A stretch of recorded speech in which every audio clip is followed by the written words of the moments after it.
Hi, I'm Catherine Llewellyn, the host of the podcast. You can find out all about Truth and Transcendence on truthandtranscendence.com. And you can find out all about me on beingspace.world, where you will find my online coaching offering as well as my UK-based workshops. The Freedom of Spirit workshop for liberation and empowerment, the Pellower Radical Shift in Consciousness workshop for spiritual expansion, and transformational coaching for exploring the mind-body-spirit connection on the expansive path. You can also support the podcast by actually making a donation. I hope you enjoy the show.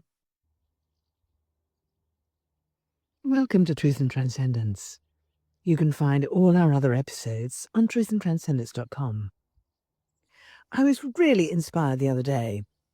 I was on Instagram looking at the channel of a lady called Alexandra Beller, who you may have already heard on the show. She came on as a guest. Very wise woman, very connected into all sorts of fantastic insights to do with movement of the body and dance. And this particular reel that she had was about exertion and recuperation. And in the reel, she shows us some dancers who are, first of all, dancing in what looks like a very effortful way with a lot of very clear, crisp, brisk, strong movements. And then they shift into a different way of moving, which is more fluid, loose, flowing, slower. And as she speaks over this, Alexandra is explaining to us that recuperation in the particular modality she's working with is actually not, as a lot of us think it is, simply stopping doing anything at all and just collapsing. But recuperation actually occurs when we shift into an opposite mode to the mode within which we were exerting ourselves. So, for example, if the exertion is sitting on a chair, staring at a screen, doing admin work, lots of detail, the recuperation for that might be doing some yoga, or it might be rolling around on the floor doing some stretching, or it might be going for a walk. Or if the exertion is spending time with friends, relatives, colleagues, clients, and being very involved in interacting with people, the recuperation may be spending time alone, looking within, perhaps doing a tarot reading, perhaps doing an I Ching reading, perhaps reading a book. Or if the exertion is actually the other way round, let's say the exertion is a long and quite demanding yoga nidra session, then it could be that the recuperation for that is some brisk movement or getting on the computer and doing a little bit of therapeutic admin.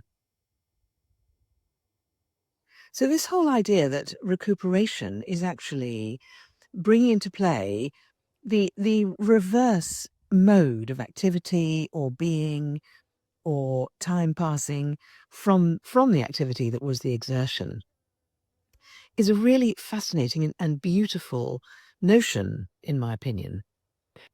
It's also a way of magically expanding time, because if our recuperation is in a way almost as active as our exertion, but in a very different way to the way the exertion is, then instead of feeling like we're sort of splitting our life up between doing something useful and just collapsing and recovering, we're having a much more rich mixture of experiences in our life, much more creative. So for me, in my life, in this moment, the example is, I've just been sitting working in my journal, which is a form of exertion of looking inwards and exploring and reflecting. And then recuperation from that is me standing, watching these beautiful butterflies flying around and playing and dancing in the sunlight, whilst actually doing something productive, creating a little solo episode for you. So maybe reflect on this different idea of recuperation and see how that plays out in your life. Thank you for watching. Thank you for listening. Have a fantastic week, and I'll see you next time. I hope you enjoyed this week's episode. It really helps if you give a thumbs up, a 5-star rating, a review, and share with your friends. If you're looking for transformational coaching or an intensive transformational weekend workshop experience, I can help with that. You can actually help the show by making a donation. Until next time, take care.